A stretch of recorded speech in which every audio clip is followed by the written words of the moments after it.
How was your past week? I experienced the coldest days of my life,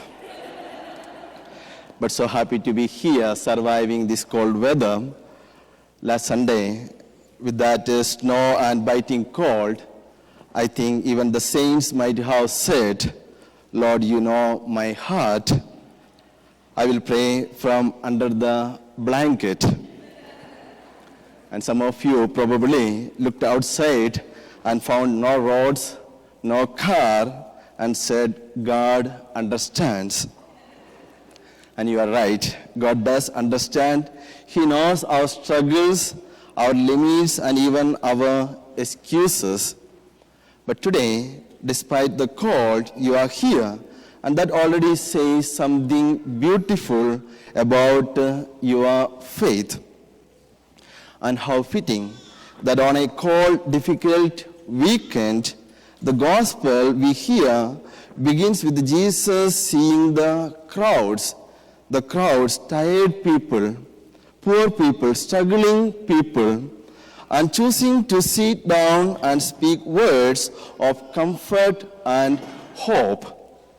Dear friends, let's imagine the scene of today's gospel.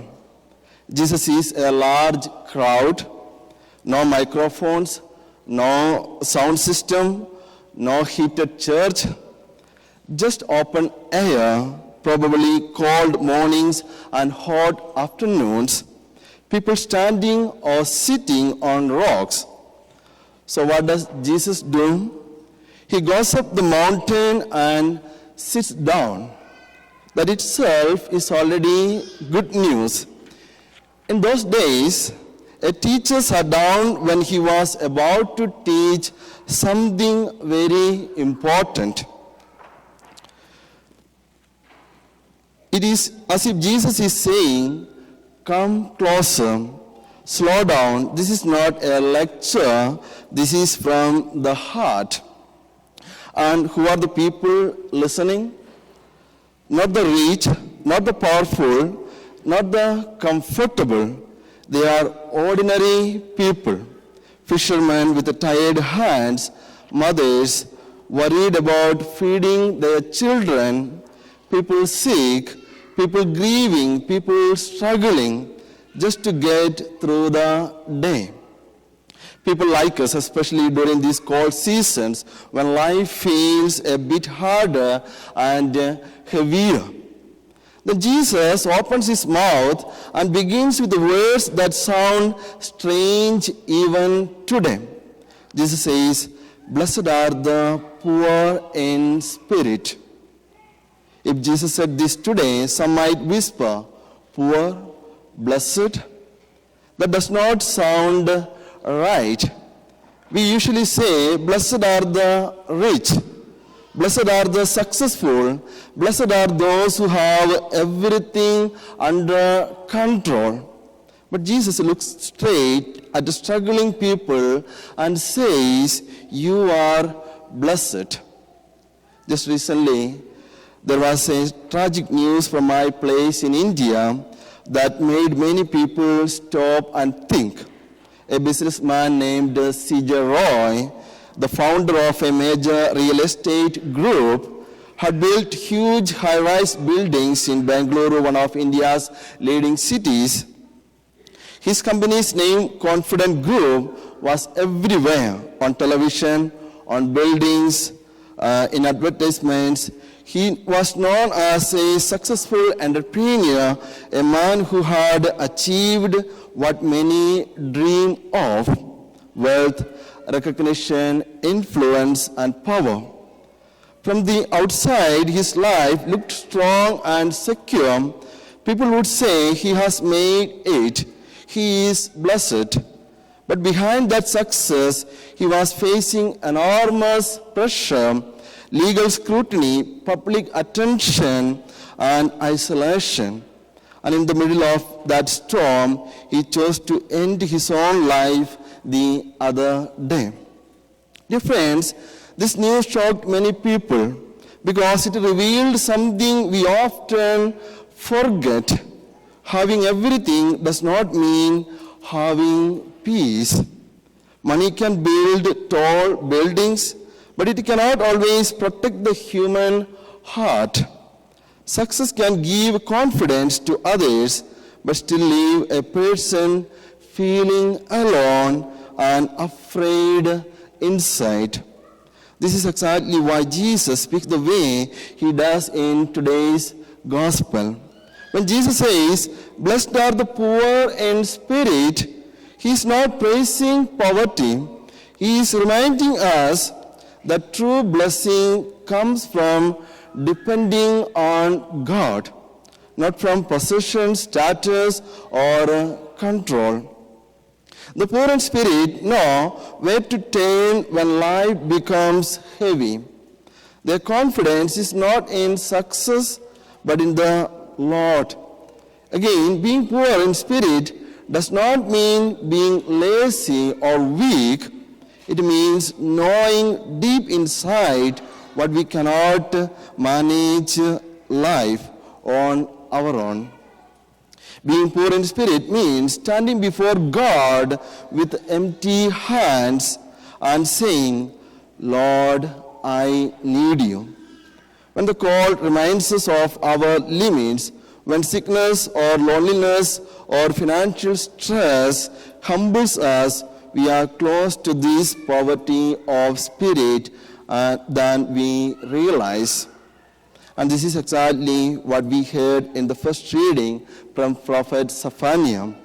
God says he will leave behind a humble and lowly people, not the proud, not the self-sufficient, but those who seek the Lord, those who seek justice, and those who seek humility. These are people who trust God not because life is easy, not because life is hard. They take refuge in the name of the Lord, just as many of us take refuge indoors during this cold weather. Spiritually, we also need refuge, and that refuge is God. Dear friends, Jesus then continues, "Blessed are those who mourn, blessed are the meek, blessed are those who hunger and thirst for righteousness." Here, Jesus is not glorifying suffering. He is saying, God sees you. God sees you. God sees your tears, your quiet struggling, your patience, your desire for goodness, even when life is unfair. When we feel overlooked, God is close.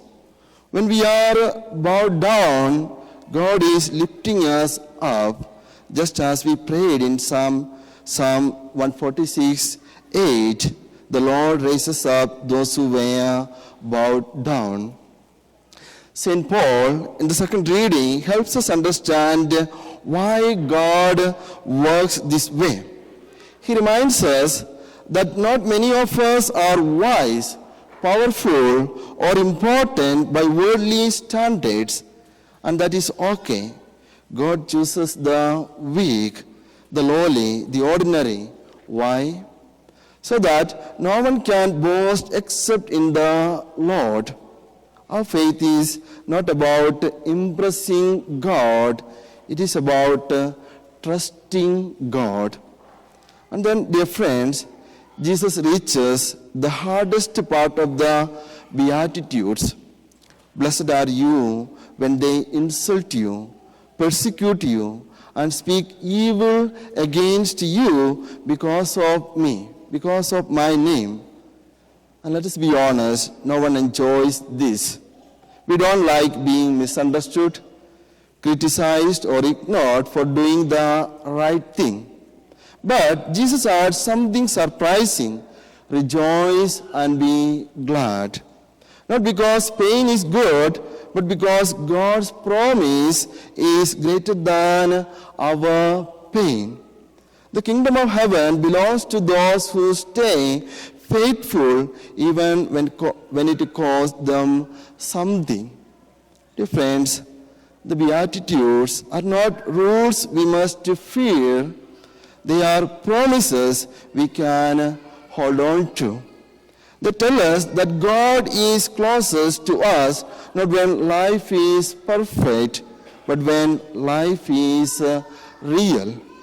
When we are cold, tired, worried, humble, and honest before Him.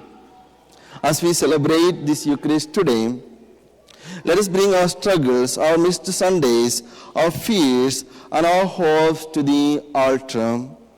Let's ask for the grace to be poor in spirit, to trust God more, and to believe that even in cold and difficult seasons, we are truly blessed. May Jesus, who sat down on the mountain to speak comfort, sit gently in our hearts today and remind us the kingdom of heaven is already near. Amen.